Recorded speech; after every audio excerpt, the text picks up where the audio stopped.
index cards.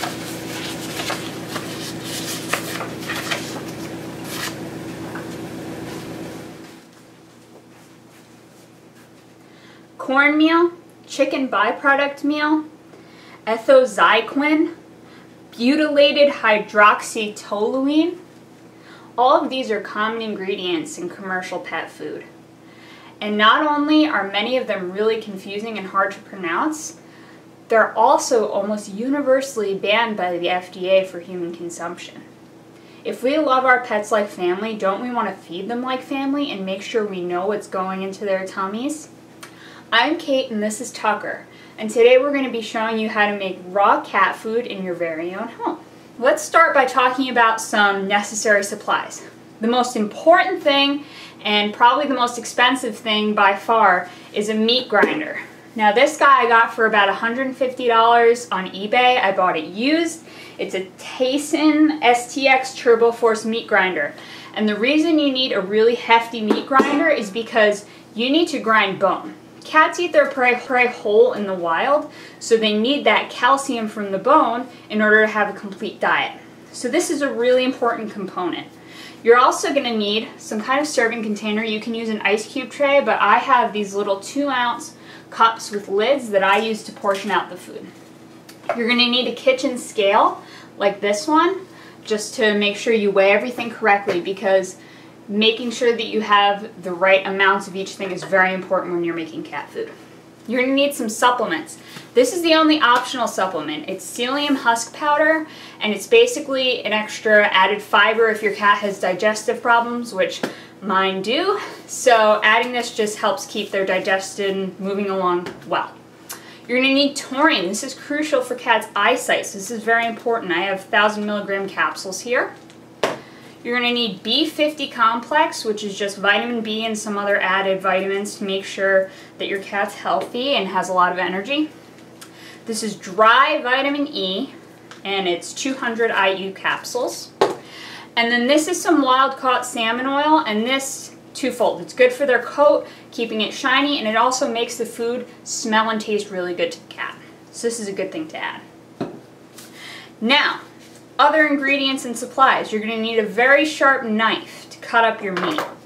You're going to need 4 eggs, egg yolks I tend to use, just get rid of the egg whites.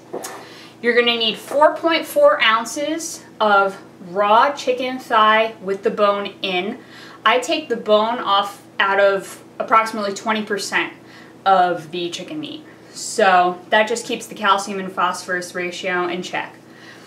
You're also going to need 14 ounces of raw chicken hearts, which I have here. And you're going to need 7 ounces of raw chicken liver. Chicken liver is the cheapest part of this. It's like $2 for a big container of it at the grocery store. So, to start with, I already went ahead and did this. I opened up all of my capsules of my supplements and I emptied them into a bowl. So there's this powder. Next, what we're going to do is we're going to crack our eggs into that powder mixture. Welcome back. As you can see, Tucker is enjoying some of this freshly ground meat. So I put it on the grounder. It took about a half an hour. So now what I'm going to do is add in everything. We're going to mix it all together and then portion it out. So here I just have some chunked up chicken meat like we talked about earlier. It's good for their teeth because they can chew on it, and it's like a flossing effect for them. Now I'm going to add this water, 8 ounces of water, to the slurry mixture, which, as you remember, it has all those supplements in there. It's got the egg yolks, so I'm just going to mix that in really nicely. And then this is going right in with everything else. Now, if you're wondering, hey, is it safe for my cat to eat raw chicken? Because I'm sure that you've heard from your parents and from your friends that it's not safe to eat raw chicken and raw egg because of salmonella. And the answer is yes, it is absolutely safe for your cat to eat raw food. And the reason is that their stomach actually has a higher acidity content than human stomachs, so they can tolerate it. They basically kill all that bacteria when the food goes into their stomach, so they don't get sick from it. So this is all coming together nicely.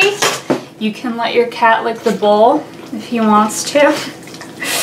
It's got a nice consistency. There it is. And I'm just gonna add the final touch, which is a few pumps of some salmon oil. And that's just gonna add that nice smell and flavor that's gonna make them really wanna go at this food. Now some cats are picky eaters, so if you wanna transition them, you have to make sure that you're mixing this in with their food, their original food that they were eating before. So that's dry food or wet food, you can just put it in together.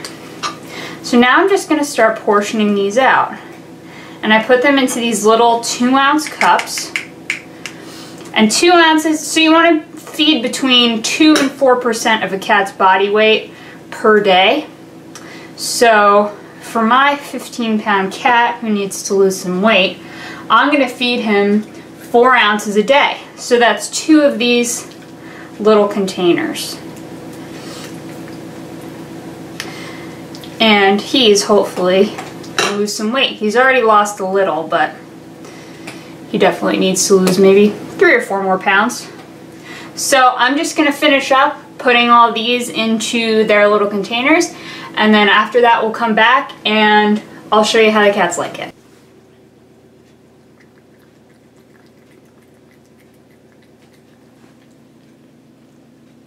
Yummy!